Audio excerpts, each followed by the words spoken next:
안녕하세요. 저는 특허법인 IPS 이진혁 변리사라고 하고요. 이번 시간엔 중소기업 IP 분쟁 대응 전략 중 하나로서 IP 관련 계약의 주의점 및 대응 방법 관련해 가지고 말씀을 드릴 수 있도록 하겠습니다. 아마 강의 레벨은 한 중급 정도로 보시면 될 것 같아요. IP 관련 계약은 크게 세 가지 이슈로 나눌 수 있을 것 같은데요. 첫 번째는 여러분이 제품을 공동 개발을 했을 때, 또한 아니면은 공동 개발이 아니더라도 돈을 받고 기술, 제품을 용역으로 개발을 해줬을 때, 이때 타인의 특허에 대한 특허 보증 및 면책을 해줄 수 있느냐 없느냐의 이슈가 이제 첫 번째고요. 두 번째, 공동 개발 등에서 IP가 나왔을 때 그 IP의 소유권을 누가 가져갈 것인지 하는 이슈. 그다음에 세 번째, 라이센스 계약, 즉 내가 누군가로부터 특허에 대한 실시권을 얻거나 여러분이 가진 특허를 실시권을 허여해 주는 경우, 이렇게 세 가지로 나눌 수 있는데요. 이 중에서 오늘 주로 말씀을 드릴 건 첫 번째와 두 번째 정도에 대해서 말씀을 드릴 거고, 세 번째 라이센스 계약은 짧게만 건드리고 넘어가겠습니다. 왜냐하면 라이센스 계약 자체에서 되게 알아야 될 부분이 되게 많이 있고, 특허 쪽에서 라이센스 계약이 되게 대세를 이루고 있거든요. 그래서 조항 되게 하나하나가 중요한데 여기서 전체적으로 조금 다루기에는 시간이 좀 부족하기 때문에 나중에 라이센스 계약 관련해가지고는 별도의 시간을 할애를 해가지고 다룰 수 있도록 하겠습니다. 그 외에 부차적으로 이제 NDA 관련해가지고 말씀을 좀 드리고, 그 다음에 IP를 검토한 서류를 어떻게 보관을 해야 되는지 말씀을 드릴 수 있도록 하겠습니다. 우선 첫 번째, 특허 보증 및 면책, 워런티 및 인데미피케이션이라고 하는데, 이러한 상황은 아까도 말씀드린 것 같이 발생 상황을 말씀드리면 기술 용역 개발 혹은 공동 개발, 아니면 여러분이 만든 제품을 판매할 때, 아니면 여러분이 남들로부터 제품을 구매할 때, 그 다음에 라이센스 계약에서도 나오긴 하는데 라이센스 계약에서는 빈번하지 않습니다. 그래서 공동개발, 기술 용역 개발, 판매, 구매에 대한 계약, 이런 데서 이제 나오는 용어라고 보시면 될 겁니다. 그러면 보통 여러분이 이제 중소기업 혹은 스타트업으로서 여러분이 가진 기술을 이제 그쪽에 상대방 쪽에 이제 보여줘야 되는 경우가 많이 있고, 그로 인해 가지고 상대방이 같이 우리 협업을 해보자, 이런 제안이 이제 들어오게 될 텐데, 보통 계약서의 초안은 약간 규모가 큰 기업 쪽에서 먼저 제시하는 게 일반적인 것 같습니다. 그랬을 때 오는 계약의 초안의 형태가 여기 이제 네모칸에 보시면은 대부분 이런 식으로 옵니다. 대부분 혹시라도 대기업 쪽이랑 같이 협업을 하게 되는 경우라면은 이런 네모칸 형식으로 오는데, 요걸 한번 읽어볼게요. 우선 여러분이 을이고 계약서를 보낸 사람이 갑이라고 해볼게요. 그러면 여러분이 을인데, 을은 본 계약에 의한 R&D의 결과 또는 도급 제품이 제3자의 특허권, 실용신안권, 디자인권, 이런 지식재산권을 침해하지 않는다는 것을 보증한다. 이렇게 이제 보증 조항이 하나 들어가고요. 그 다음에 이거에 대한 플러스 알파로 면책 조항. 예를 들어 여러분이 만든 제품이 제품 결과물과 관련되어서 갑과 제3자 사이에 어떤 특허권을 포함한 권리에 대해서 분쟁이나 소송이 발생한다. 그러면은 여러분은 여러분의 비용과 책임으로 갑을 방어하여야 하며, 이로 인해 갑에게 손해가 있을 경우 갑이 입은 손해를 배상하여야 한다. 이렇게 되어 있습니다. 이게 굉장히 일반적으로 처음 계약서 초안에 들어있는 거예요. 좀 약간 좀 무섭지 않습니까? 내용적으로 봤을 때. 근데 문제점이 분명히 있죠. 우선 첫 번째, 여러분들이 이제 대기업과 아니면 여러분들 조금 더 큰 기업과 조인트 R&D를 한다거나, 아니면 여러분들이 만든 제품 자체를 그쪽에 납품을 하게 될 때는 그런 이력 자체가 여러분들한테는 되게 중요한 성과 지표 중에 이제 하나입니다. 근데 저 계약의 내용을 보시면 여러분이 만든 제품 아니면 여러분이 같이 공동으로 개발하려는 제품 자체가 어떻게 IP에 저촉되는지 사실 알기 어려워요. 물론 제품을 개발하기 전에 R&D를 하기 전에 어느 정도 IP 자체를 보고 나서 그거에 침해되지 않도록 제품 개발을 하는 경우가 분명히 있긴 한데, 그렇다고 하더라도 100% 보증은 할 수 없다는 거죠. 하물며 여러분도 이럴진데 대기업도 못해요. 대기업도. 예를 들면 여러분 삼성전자라든지 구글이라든지 페이스북이라든지 이런 데들은 자기네들이 제품을 개발하거나 서비스를 어떤 플랫폼을 만들 때 과연 타인의 IP에 100% 침해하지 않는다는 보증을 할 수 있을까요? 제가 봤을 땐 100% 못합니다. 즉 대기업도 못할진데 여러분 같이 이제 규모가 작은 데서 과연 IP 관련한 보증을 할 수 있을 정도로 대비가 100%돼 있냐고 물어본다면은 저는 되게 쉽지 않을 거라고 봅니다. 그래서 이런 계약을 이제 초안대로 사인을 한다는 거는 미래에 굉장히 불확실한 상황에 대해서 계약을 가장 불리한 면책 조건으로 체결을 하는 거예요. 그러면 이런 계약서 초안이 왔을 때 사실 어떻게 대응할 수 있는 방법이 있냐 이렇게 물으신다면 저는 좀 답변을 이렇게 드려야 될 것 같아요. 이건 완전 비즈니스 대 비즈니스의 이제 싸움이라고 볼 수밖에 없습니다. 사실은 개발이라든가 아니면 납품 이력이 되게 중요한 이슈이기 때문에 이런 계약 초안 형태의 사인을 하고 하시는 분들도 되게 많이 있습니다. 근데 약간 을의 입장이라고 하더라도 제품 아니면 가격에서 경쟁력이 분명히 있는 기업들은 대기업한테 납품을 한다거나 같이 공동 개발을 한다고 하더라도 이런 계약 조건이 왔을 때 받아들이지 않는 을들도 되게 많이 있거든요. 그건 이제 자기의 제품 자체가 가격적인 측면, 성능적인 측면에서 분명 메리트가 있는 경우, 그래서 대기업이 그거를 더 원하는 경우, 이럴 때 이제 성립을 하죠. 근데 대부분은 이제 좀 그렇지가 않다는 거죠. 그래서 비즈니스적으로 봤을 때 이런 계약 조건을 우리가 받아들이더라도 어쩔 수 없이 하게 돼야 되는 경우가 있는데, 그렇다고 하더라도 우리가 이 계약 조항은 분명히 굉장히 불리하기 때문에 어느 정도 카운터를 한번 쳐볼 수 있을 만한 여지가 있다면 어떻게 카운터를 한번 쳐볼 수 있을까? 그거 내용에 대해서 이제 좀 말씀을 드리고자 합니다. 그래서 금방 설명드린 대로 완벽한 해결 방안은 사실 없습니다. 완벽한 해결 방안은 없고 양사 비즈니스 포지션의 이제 줄다리기인데, 그래서 비즈니스가 가장 중요해요. 그래서 비즈니스 상황에 따라 가지고 뭐 불리하지만 맺을 수밖에 없는 경우도 있고, 아니면은 맺기 전에 어느 정도 이제 텀을 두면서 서로 줄다리기를 할 수 있을 때, 그리고 줄다리기를 하다가 최종적으로는 결국은 CEO가 결정을 하셔야 되는 문제입니다. 그래서 특허 보증 쪽에서 우리가 카운터를 제시할 수 있는 조건은 이렇습니다. 그래서 합리적 설득을 한번 해보는 거죠. 이거는 근데 누구나가 공감할 수밖에 없긴 한데, 제3자의 모든 IP에 대한 침해 이슈를 조사하고 이거를 워런티 한다는 거는 되게 현실적으로 사실 불가능한 일입니다. 이건 누구나가 다 알고 있어요. 그래서 카운터 제시안 같은 경우 혹시 여러분이 제품 서비스에 경쟁력이 있는 경우, 아까 설명드렸던 갑 같은 을입니다. 갑 같은 을은 이런 계약 조항이 왔을 때 거들떠 보지도 않아요. 사실 IP 보증이라든가 이로 인해 가지고 혹시라도 발생할 수 있는 손해배상의 약속 이런 거 하지 않습니다. 나 너한테 공급 안 할래 이래 버리거든요. 근데 대부분은 이렇지 않다는 거죠. 그리고 특별한 강점이 없는 경우는 어떤 식으로 저희가 이제 보통 카운터를 치냐면 안 받아들여질 경우도 있지만, 첫 번째는 손해배상의 범위를 용역 개발비, 예를 들어 용역 개발비가 뭐 5억 원이다. 그러면은 5억 원 한도. 혹시라도 그러면 제품을 납품한다. 그러면 제품의 판매 금액 한도로 제한을 합니다. 이렇지 않으면 나중에 그 제품으로 인해 가지고 우리 그 세트 업체 그 갑이 소송이라든가 분쟁에 걸렸을 때 우리가 공급한 제품 금액 이상으로 소송비와 그다음에 손해배상액을 물어야 되는 경우가 생길 수 있거든요. 그래서 용역 개발비와 제품 판매 금액 한도로 좀 제한을 하는 건 우리 쪽의 리스크를 이제 최대한 조금 줄여보자, 이런 느낌으로 지금 카운터를 제시를 하는 거죠. 두 번째, IP 이슈가 생길 경우에는 제품의 설계 변경을 추진을 하겠다. 그래서 이 동그라미 1번과 동그라미 2번 같은 경우는 선택적으로 하나씩 제안을 할 수도 있고, 아니면 이 두 개를 묶어서 좀 한번 제안을 해볼 수도 있습니다. 다만 여기서 계약서를 주의 깊게 보셔야 되는데, 계약서가 한글 계약서면 그나마 난데 영문 계약서일 때, 외국이랑 계약을 할 때, 이때 특히 영어도 어려운데 계약서에 있는 영어 문헌은 되게 어렵거든요. 그랬을 때 쉽게 이렇게 넘어가다 보면 약간 좀 함정을 만들어 놓으려고 한 건 아닌데 함정 같은 데 걸릴 수가 있어요. 예를 들면 이런 겁니다. 여러분이 휴대폰을 만드는 데 있어가지고 여러분은 거기에 들어가는 어떤 디스플레이를 공급을 한다고 가정을 한번 해볼게요. 그러면은 여러분이 그쪽에 디스플레이를 납품을 해가지고 혹시라도 그 휴대폰 자체가 나중에 제3자로부터 소송이 걸렸을 때 여러분의 책임 범위는 어디에 한정하겠습니까? 즉 디스플레이 자체에 대해 가지고 특허 소송이 걸리거나 특허 분쟁이 걸렸을 때 여러분의 책임 범위는 딱 그 정도까지겠죠. 근데 계약서를 보면 약간 교묘하게 이렇게 돼 있을 수도 있어요. 해당 제품에 대한 보증은 하는데 해당 제품이 변형시키거나 해당 제품과 결합된 중간품 또는 완성품에 대해서도 특허 보증한다. 이런 식으로 교묘하게 들어가 있을 수도 있거든요. 만약 거기에 사인을 했다고 한번 가정을 해보죠.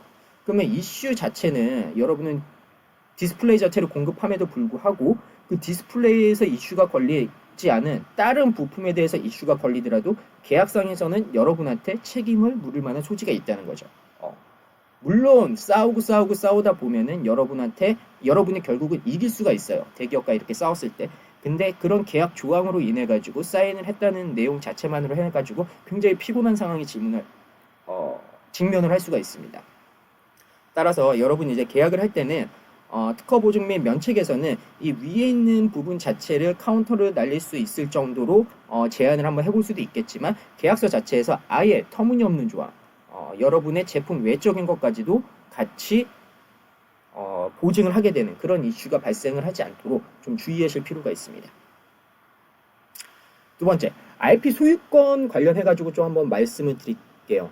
IP 소유권 관련해가지고는 우선 FGIP, Forward Ground IP, 그 다음에 BGIP, Backward Ground IP, 크게 두 가지가 있는데, Forward Ground IP는 어떤 거냐면 여러분이 같이 공동 개발을 하는데 그로부터 파생된 특허, IP, 이거에 대한 소유권을 어떻게 할 것이냐, 이게 하나 있고, 뒤에서 설명드린 BGIP, 즉 Backward Ground IP는 어떤 공동 개발을 하는 데 있어가지고 이미 여러분이 기존에 확보하고 있는 특허에 대한 사용을 어떻게 할 것이냐, 그 이슈 두 가지로 나뉩니다.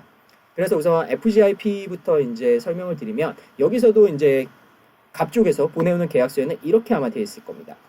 한번 읽어볼게요. 본 계약 수행으로 발생하는 개발 결과물에 대한 지식재산권은 일체 갑에게 귀속되는 것으로 한다. 을은 본 계약의 수행으로 발생되는 모든 지식재산권에 대해서 지체 없이 갑에게 내용을 통지하고 갑은 이를 갑의 명의로 출원한다. 을은 지식재산권의 출원과 등록 진행에 대해서 갑의 지원 요청이 있을 때는 성실하게 협조한다. 보통 이렇게 와요. 보통 이렇게 옵니다. 그러면 여러분 한번 요거를 생각을 하실 필요가 있을 것 같아요. 공동 개발을 한다고 했을 때 과연 그 공동 개발에서 항상 IP가 나올까? 물론 굉장히 판단하기 어려운 이슈입니다. 판단하기 어려운 이슈인데 그 기술에 따라 가지고 약간 좀 다를 수는 있어요. 그리고 약간 감각 있는 엔지니어 분이시면 공동 개발을 하려고 하는 그 섹터에서 이 정도 금액과 이 정도 기술 사이드라면은 IP가 나오지 않을 가능성도 있겠다. 이런 생각을 할 수도 있거든요. 예를 들면 이제 스펙 같은 걸 이제 맞추는 거, 스펙을 맞추는 기술 사이드라면은 IP가 안 나올 가능성도 있겠죠. 그러면은 여러분이 이제 대기업과 같이 조인트로 개발을 하는 실적 자체가 어떻게 보면 되게 중요하다고 친다면은 굳이 IP가 나오지 않을 이런 공동 개발에 대해서 이걸 가지고 물고 늘어질 필요는 없다는 거죠. 즉 이렇게 제안이 왔을 때 이걸 가지고 우리는 불합리한 것 같아, 5대5로 가져가야 되는 거 아니야? 뭐 이런 식으로 반박을 하실 필요가 없을 수도 있다는 거예요. 그래서 공동 개발의 형태에 따라 가지고 혹시라도 IP가 나오지 않을 가능성이 있다면 양보를 할 수 있다. 저는 이렇게 생각을 합니다. 여기서 이제 말한 게 해당 개발에서 나온 IP의 가치를 공동 개발, 용역 개발의 가치 및 용역비 대비하여 포기할 수 있는가 없는가, 요거를 한번 판단해 보시라는 거죠. 포기할 수 있다면은 뭐 이 정도는 포기하는 거고, 아니야 용역비나 공동 개발 자체를 봤을 때 IP가 되게 괜찮게 나올 것 같아. 그러면 용역비 대비해서 IP의 가치가 더 클 것 같은데, 그러면 IP를 어떻게 우리가 소유권을 확보할 수 있을까? 이제 이 사이드로 가게 되는 거죠. 보통 IP를 소유하는 형태는 공동 개발에 있어서 이 세 가지 경우가 거의 다라고 보시면 됩니다. 첫 번째, 연구 개발비를 지급하는 파티가 IP를 소유한다. 두 번째, 실제로 발명을 한 파티가 IP를 소유한다. 세 번째, 어떻게 IP가 누구로부터 파생이 되더라도 5대5 공동 지분으로 IP를 소유한다. 이런 식으로 이제 보통 정해질 수 있고, 가장 합리적인 경우는 5대5 공동 지분으로 IP를 소유를 하는 겁니다.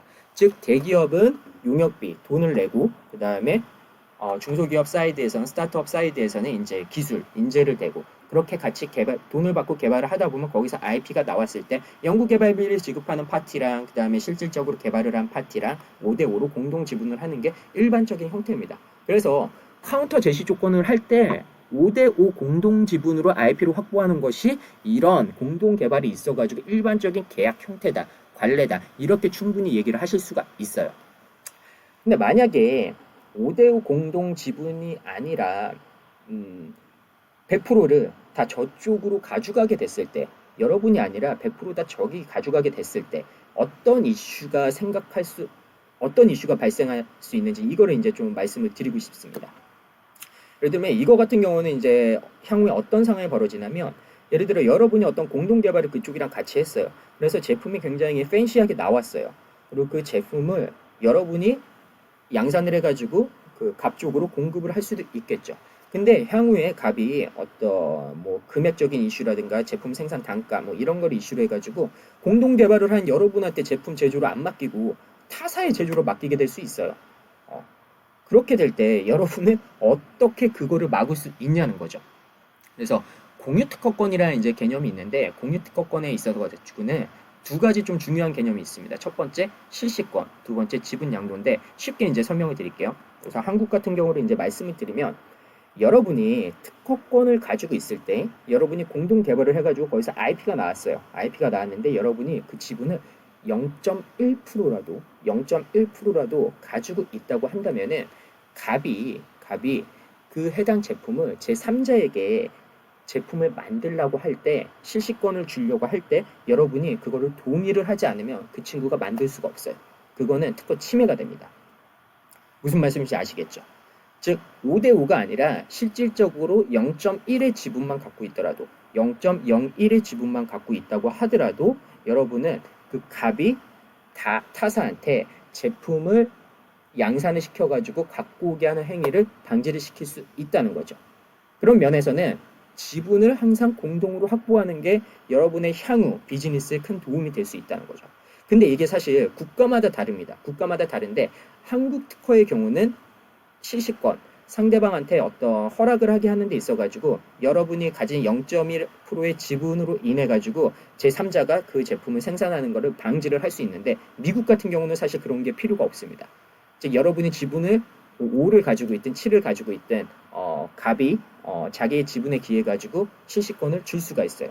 또 일본 같은 경우도 한국과 마찬가지로 필요하고 중국, 독일도 필요합니다. 그래서 미국은 약간 좀 반대되는 경우긴 하지만 적어도 다른 나라 같은 경우에는 어떤 특허권을 가졌을 때 여러분이 가진 지분에 기해 가지고 제3자가 여러분의 사업 영역을 침해하는 것을 방해할 수 있다. 방지할 수 있다. 이렇게 좀 이해를 하시면 좋을 것 같습니다. 그리고 포워드그라운드 IP에서 이제 다른 이슈는 어떤 거냐면, 이제 예를 들어 5대5로 공동 지분으로 한다 이렇게 했을 때, 그러면 출원을 할 때 비용도 들어가고 출원을 하고 나서도 그거에 대한 뭐 관리가 필요할 텐데 그거에 대한 매니지먼트는 어떻게 되느냐, 이거는 뭐 정하기 나름입니다. 어디 뭐 정해진 게 없어요. 그렇지만 일반적으로는 매출이 큰 쪽에서 부담하는 것이 이제 관례다, 이렇게 이제 생각을 하시면 되고요. 그 다음에 계약에서 지분 양도 및 실시권의 허락은 계약에서 규정하지 않는 것이 여러분한테 도움이 됩니다. 이건 아까 앞에서 설명드렸던 이것 때문에 그래요. 아까 제가 제3자가 여러분이 만든 제품을 만드는 거에 대해서 어떻게 방어를 할 수 있으려면 여러분이 지분의 0.1이라도 가지고 있는 게 좋다고 했지 않았습니까? 근데 계약서를 쓸 때, 처음부터 공동개발 계약서를 쓸 때 아마 뒤쪽에 계약 조항 중에 이런 게 있을 거예요. 지분 양도 및 실시권의 허락은 계약에서 뭐 허락을 한 것으로 한다. 예를 들면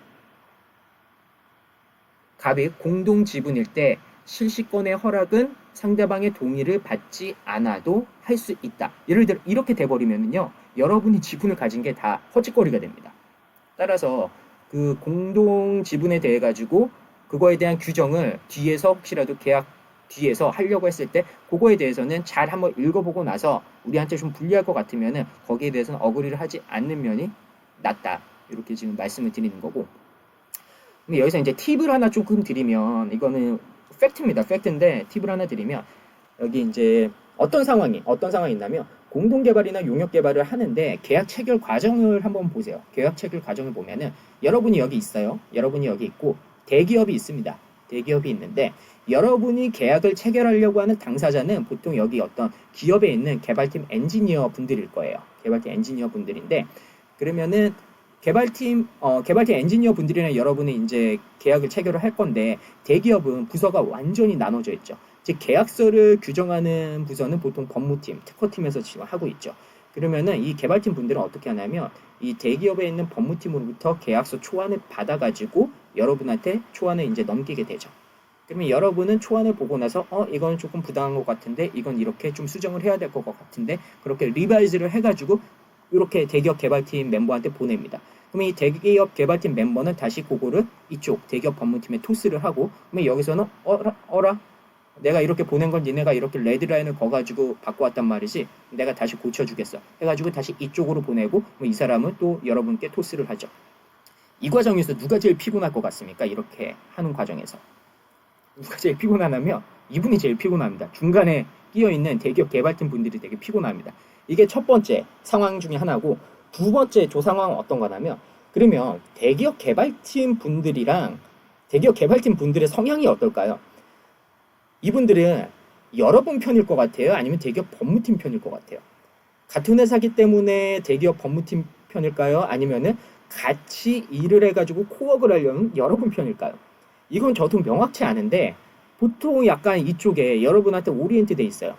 그 이유가 뭐냐면 이분들의 지상 최대의 과제는 뭐냐면 누군가와 같이 협업을 하든 뭐 협업을 하지 않든 간에 목적에 따른 그 제품을 개발하는 거, 개선시키는 거, 성능을 향상시키는 거 이게 목적이에요.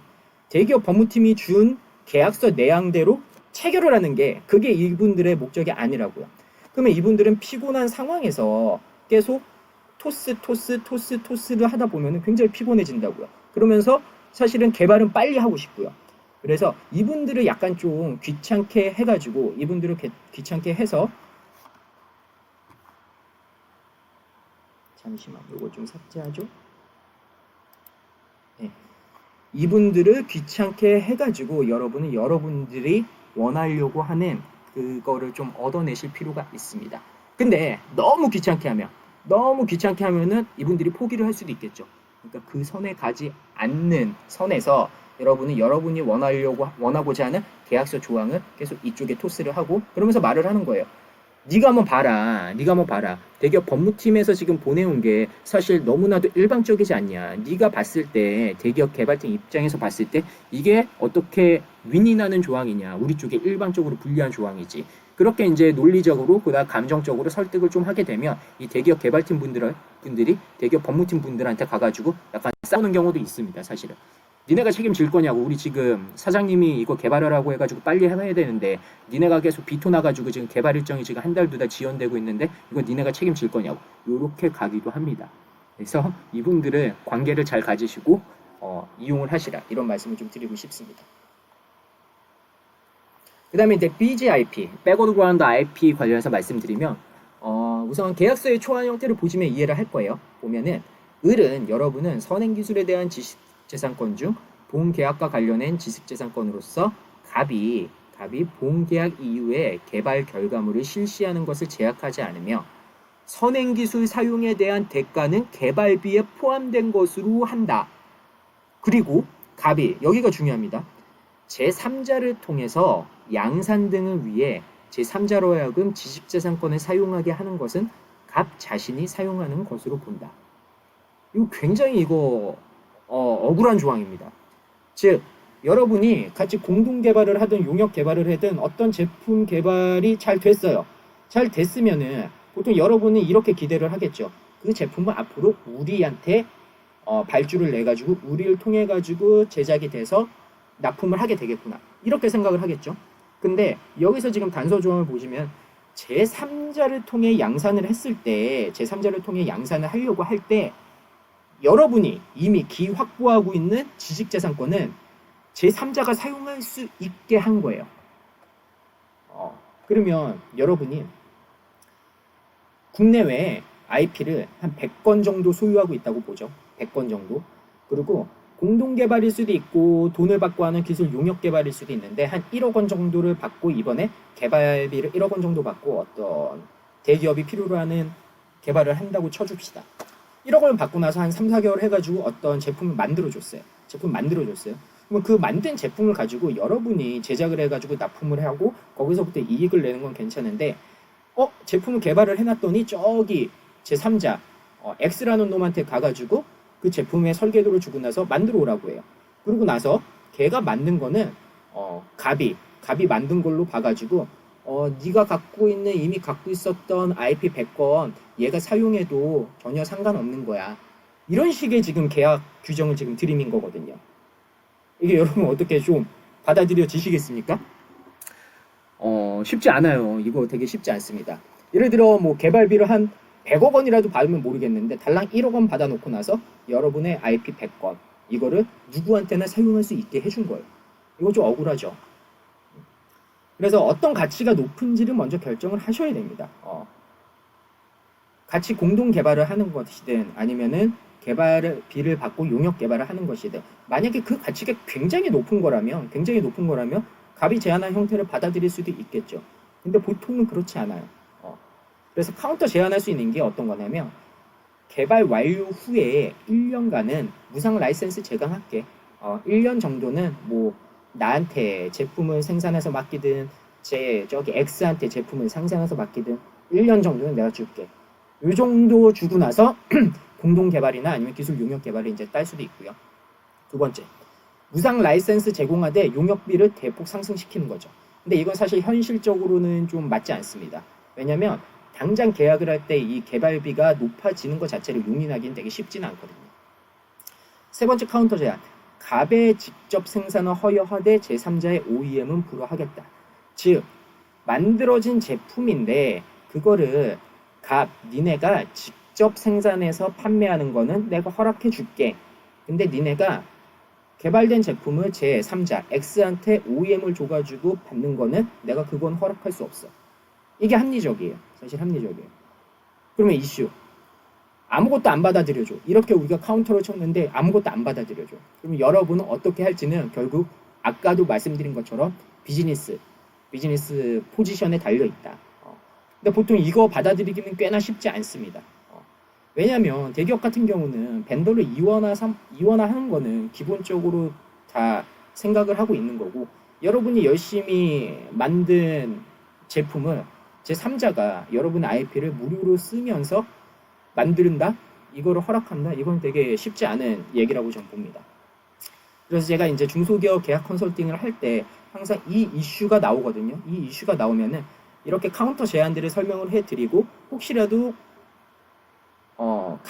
갑이 이거에 대해서 받아들이지 않는다. 그러면 결국은 비즈니스 포지션인데 이걸 받아들임으로 해가지고 개발비가 뭐 한 몇천만 원, 1억 원 정도인데 여기에 여러분이 가진 특허 사용권을 다 넘길 거냐. 그렇게 이제 반문을 해보고 나서 이제 CEO의 결정을 이제 기다리는 거죠. 라이센스 계약은 아까도 말씀드린 것처럼 굉장히 조항 하나하나가 되게 중요합니다. 조항 하나하나가 중요하고 라이센스 계약의 정의는 내 권리를 타인에게 사용할 수 있게 하거나 아니면 타인의 권리를 내가 사용할 수 있게 허락하는 계약입니다. 그래서 라이센스 계약 관련한 조항만 이제 이론적으로 보더라도 책 한 권이 되게 가볍게 나올 수 있습니다. 근데 여기서 이제 되게 중요한 쟁점들이 몇 개가 있어요. 다 중요한데 대부분 다 중요한데 특히 5가지 정도가 가장 중요한 이슈입니다. 첫 번째, 당사자를 보셔야 되는데 여러분이 이제 A고 제가 이제 B라고 했을 때요. 여러분이 저한테 특허를 주시는 분이고 제가 특허를 사는 사람이에요. 특허의 실시권을 받는 사람이에요. 그러면은 계약 당사자는 A 또는 B, A 및 B 이렇게 되겠죠. 근데 가끔 라이센스 계약서를 보면 이렇게 되어 있습니다. A 및 A의 affiliate subsidiary, B 또는 B의 affiliate subsidiary, 자회사 또는 관계사까지 계약서에 포함되는 경우가 있다는 거죠. 그러면 자회사가 또는 관계사가 그 계약서에 들어갔을 때 실시권을 주는 범위가 로열티의 금액 대비해가지고 확 늘어나진 않는지. 즉 계약서를 했는데 나는 B한테 B만 실시를 하는 줄 알고 로열티를 5억 원 정도를 받고 특허에 대한 실시권을 주려고 하는데 보니까 B 및 B의 관계사, B의 자회사 이렇게 돼 있어요. 그러면은 B의 관계사 및 B의 자회사가 혹시 내 특허를 사용할 수 있는 거 아닌가? 그렇게 되면 5억 원이란 금액이 적당한 금액인가? 혹시 돈 더 받아야 되는 거 아닌가? 이런 걸 생각을 하라는 거죠. 그래서 대부분의 라이센스 계약에서 중요 이슈들에 대해서는 어느 정도 합의를 하고 나머지 작은 이슈들에 대해서는 계약서에서 서로 조율하는 과정을 거치는데 A하고 B만 계약을 하는 줄 알았는데 알고 보니까 A 및 A의 자회사와 관계사, B 및 B의 자회사와 관계사, 가회사와 관계사까지 들어와 버리면은 굉장히 복잡해질 수 있어요. 그러니까 당사자를 잘 봐야 된다. 당사자를. 그다음에 대상 IP. 대상 IP 전체 특허냐 아니면 일부 특허냐 이걸 잘 보셔야 돼요. 그러니까 기업 대 기업으로 했을 때 특허가 많다면은 전체 특허에 대해서 라이센스로 할 수도 있겠지만 아니면 그 특허 중에서 이 기술과 관련된 거, 저 기술과 관련된 거 이렇게 해가지고 일부 특허에 대해만 라이센스를 할 수도 있습니다. 그 다음에 대상 제품 어떤 제품에 허용하냐는 거죠. 어떤 제품 제품이 하나만 있는 기업도 있을 수 있지만 제품이 여러 개 있는 기업도 있을 수 있어요. A부터 Z까지 뭐 10개 이상의 제품을 생산하는 기업도 있겠죠.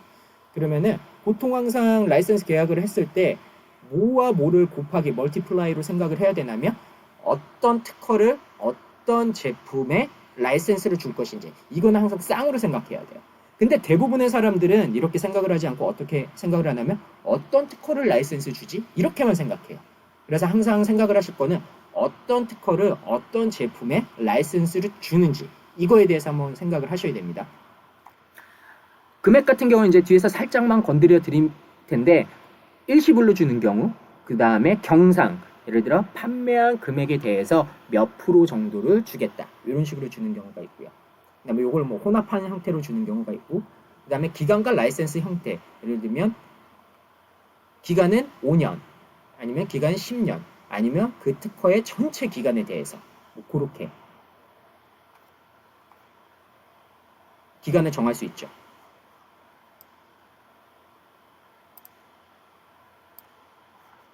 계속 움직이네요. 이게 왜 이렇게 움직이지?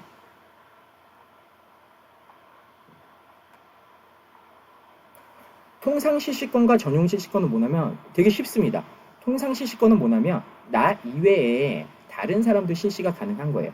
여러분이 즉 여러분의 특허에 대한 실시권을 주실 때 A도 사용할 수 있게 하고 B도 사용할 수 있게 하고 C도 사용할 수 있게 하고 이게 통상실시권이에요.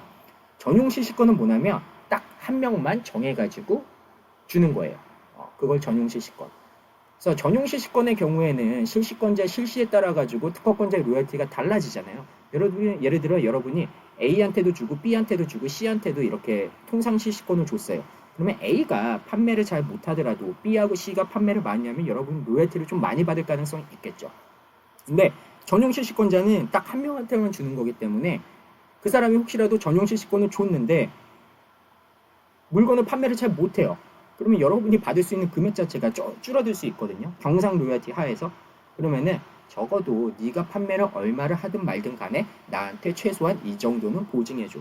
이런 최소 실시료를 넣는 게 조금 일반적입니다.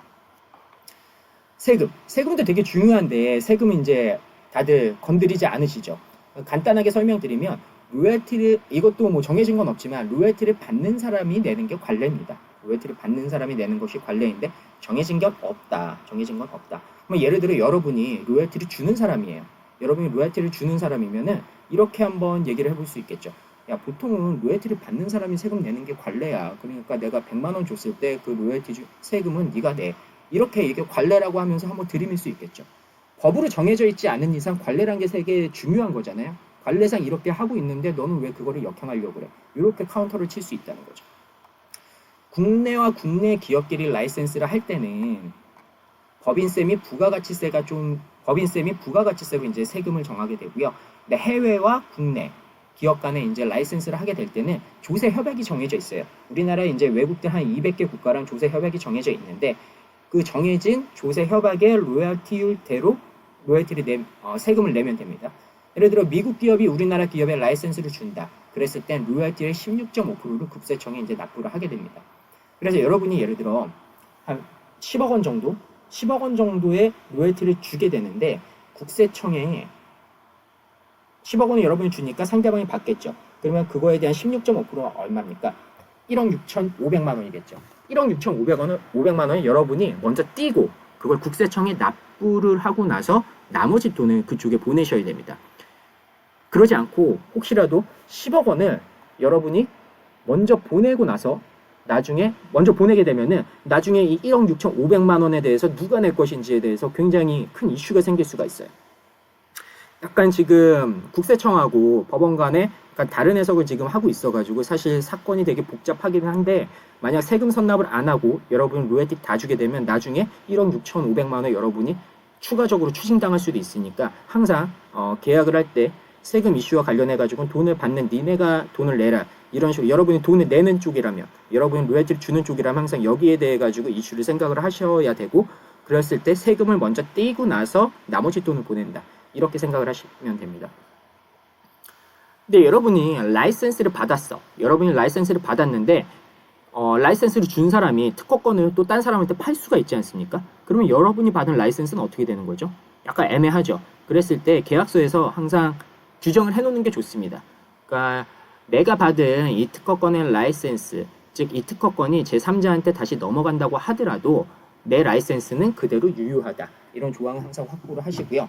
그 다음에 라이센스 계약을 체결할 때 여러분이 특허권자든 아니면 상대방이 특허권자든 내가 라이센스를 받을 때든 라이센스를 줄 때든 특허권의 유효성이 어떻기 때문에 이게 특허가 무효가 됐을 때는 뭐 라이센스가 없던 것으로 한다. 보통 이러지는 않아요. 그래서 유효성 보증을 하지 않는 것이 관례입니다. 근데 유효성 보증? 여러분이 유리한 상태에서 혹시라도 유효성 보증할 수 있다면 해도 돼요. 근데 보통은 하지 않는 게 관례다.